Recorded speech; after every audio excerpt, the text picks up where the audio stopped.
जय हिंद दोस्तों, बहुत बहुत स्वागत है। आज के इस वीडियो में हम आपको बताएंगे क्लास 10th इंग्लिश के एक बहुत ही मोस्ट इंपॉर्टेंट टॉपिक जो है सेंट्रल आइडिया, जो आपके हर साल बोर्ड एग्जाम में 3 अंक के पूछे जाते हैं। कितने अंक के?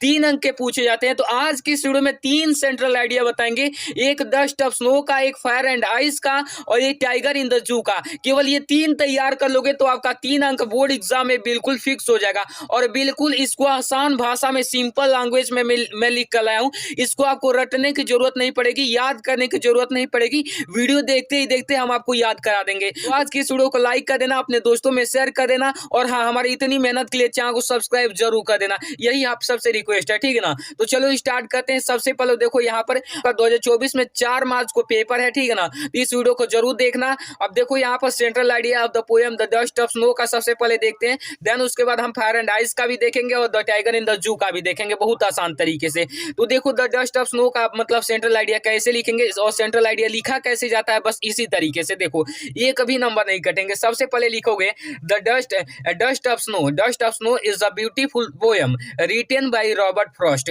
यानी कि मतलब कि डस्ट ऑफ स्नो यानी कि धूल के कण इज अ ब्यूटीफुल पोएम, एक सुंदर कविता रिटन बाय रॉबर्ट फ्रॉस्ट यानी कि रॉबर्ट फ्रॉस्ट के द्वारा लिखी गई है, ठीक है ना। तो इसी तरीके से स्टार्टिंग करना है जब भी आप सेंट्रल आइडिया लिखो किसी भी पोएम का। तो सबसे पहले पोएट का नाम लिख देना है। उसके बाद देखो this poem express the significance of small things in changing one's mood. यानी कि यह पोएम व्यक्त करती है कि कैसे एक छोटी सी चीज हमारे मूड को बदल सकती है, मूड को चेंज कर सकती है, ठीक है ना। यानी कि this poem express the significance of small thing in changing one's mood, ठीक है। चलो यहाँ पर देखो the poet has mentioned crow and hemlock tree in this poem. यानी कि जो पोएट है, जो कवि है, ये जो है इस कविता में हेमलक ट्री यानी कि बरगद के पेड़ और क्रो कौवा को मेंशन किया है, ठीक है ना।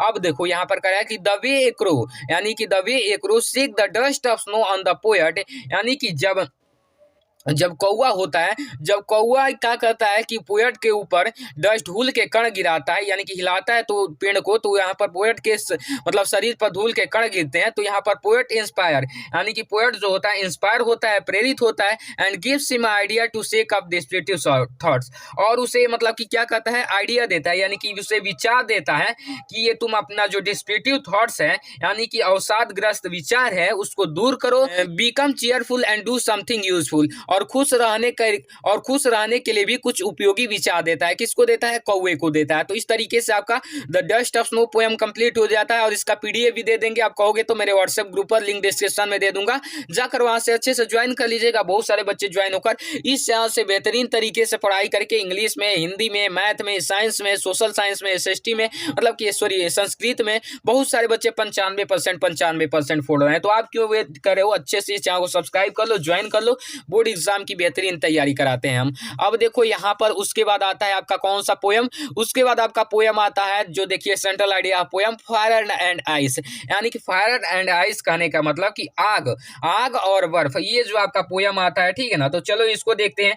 यहाँ पर देखो कह रहा है कि the poem fire and ice is written by Robert Frost. यानी कि ये जो पोएम फायर एंड आइस है ये रिटेन बाय यानी कि लिखी गई है किसके द्वारा भाई साहब? रॉबर्ट फ्रॉस्ट के द्वारा। यानी कि इसको भी रॉबर्ट फ्रॉस्ट ही लिखे हैं। तो the poem fire and ice यानी कि पोएम कविता आग और यहाँ पर बर्फ रॉबर्ट फ्रॉस्ट द्वारा लिखी गई है। The poet acquires fire with desire. यानी कि जो पोएट है यानी कि कवि है वो आग को इच्छा से, एंड आइस विथ हेटर्ड, और जो है आपका क्या, बर्फ को किससे प्रदर्शित करता है, किससे जोड़ता है? घृणा से जोड़ता है, ठीक है ना। यहाँ पर कह रहा है कि both of these are growing with enormous speed. यानी कि ये दोनों बहुत ही तेजी से बढ़ रहे हैं। बोथ ऑफ दीज यानी कि ये दोनों are growing with enormous speed, बहुत तेजी से बढ़ रहे हैं यहाँ पर। उसके बाद कह रहा है, देखो क्या कह रहा है कि बहुत तेजी से बढ़ रहे हैं। If we don't check them from growing, यानी कि अगर हम इनको बढ़ने से नहीं रोकते हैं, यानी कि अगर हम इसको बढ़ने से नहीं रोकें तो देखो क्या होगा।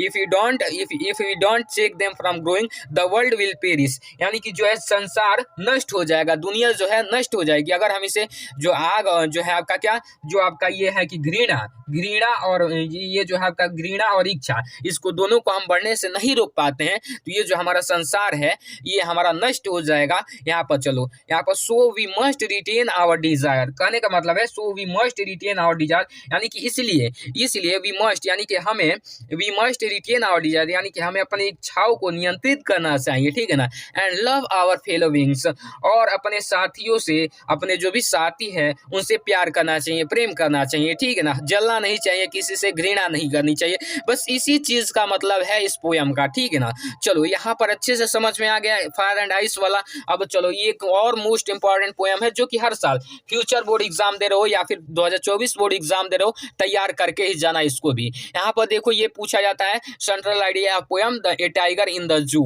ए टाइगर इन द जू के बारे में, ठीक है ना। तो चलो यहाँ पर कैसे इसको लिखना है, सबसे पहले देखो यहाँ पर लिखेंगे the poem a tiger in the zoo is composed by Leslie Norris, यानी कि जो है tiger in the zoo poem compose की गई है, किसके द्वारा लिखी गई है, किसके द्वारा, लेस्ली नॉरिस के द्वारा। किसके द्वारा, लेस्ली नॉरिस के द्वारा। अगर ये चीज आप नहीं लिखोगे तो मतलब आधे नंबर दिए जाएंगे, समझ लेना, क्योंकि पोएट का नाम लिखना जरूरी है, ठीक। चलो यहाँ पर उसके बाद देखो, उसके बाद आगे क्या कर रहा है, उसके बाद कर रहा है कि the poet want to convey, यानी कि पोएट जो है कवि बताना चाहता है, ठीक है ना, बताना चाहता है दैट कि it is cruel to keep the wild animals, यानी कि wild animals in small cell in the of the zoo, यानी कि जंगली जानवरों को उनके प्राकृतिक आवाज से दूर चिड़ियाघर की छोटी कोठरी से में रखना जो है क्रूरता है, ठीक है ना। क्या है, क्रूरता है, क्यों, क्योंकि कह रहा है कि that is cruel to keep wild animals in a small cell of जू,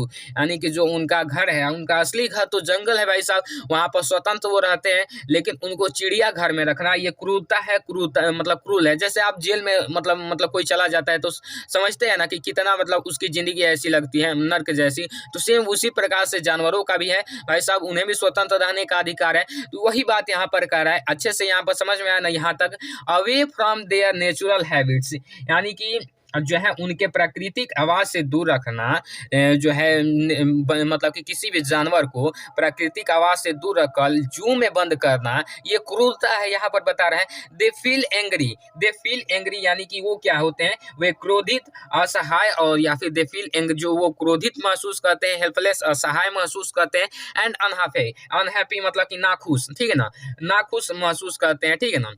and remember their life and environment in the forest, और यहाँ पर जो जंगल है उनके जीवन और पर्यावरण को याद कराता है भाई साहब। जो उनका जंगल है वो हमेशा उनको याद आता है, वो फॉरेस्ट उनको याद आते हैं। तो वहाँ पर ये जो है जू में रखने पर वो अपने को एंग्री फील करते हैं, हेल्पलेस फील करते हैं, अनहैप्पी फील करते हैं। तो भाई साहब जू में रखना पाप ही है एक तरह से बोले तो, इस मतलब ये पोएट द्वारा कर रहा है, चाहे हमें भी मालूम है ये सारी चीजें। तो आपके भी घर में जो पैरट होते हैं आपने मतलब कि कैद करके रखा होगा, तो उसको मतलब कि समझिए कि उसकी जिंदगी एक जेल की तरह है, तो उसको ऐसे नहीं करना चाहिए, उसको स्वतंत्र छोड़ देना चाहिए।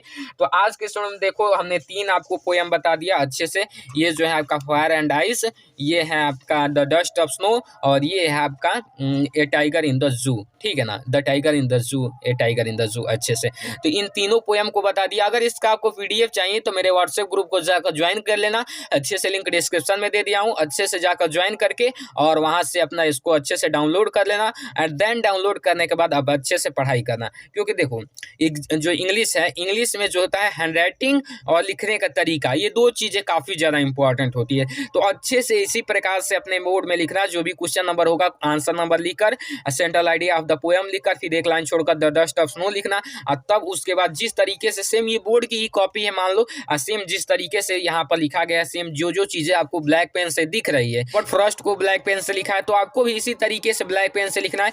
जितने भी पोएम जैसे जैसे लिखा है हमने सेम इसी प्रकार से लिखना। और देखो पोएम इतना में ही मतलब पोएम का जो सेंट्रल आइडिया है 4-5 लाइन में ही लिखना है, क्योंकि 3 नंबर आपको मिलेंगे। और बहुत सारे लोग यहाँ पर बहुत ज़्यादा रटले लग जा रहे हैं, नहीं, उससे कोई मतलब नहीं है, उतना ही नंबर मिलेगा, इतना भी आप लिखोगे तो आपको 3 नंबर मिलेगा, और कोई ज़्यादा भी लिखेगा तभी 3 नंबर मिलेगा। मैं सोचा कि अपने आसान भाषा में आपको सारी चीज़ें आसान तरीके से समझा दूँ।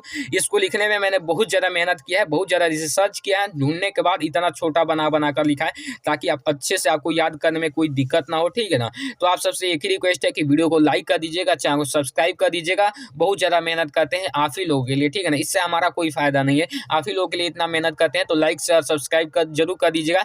मैं मिलता हूँ आपको इसके नेक्स्ट वीडियो में, तब तक के लिए जय हिंद, जय भारत।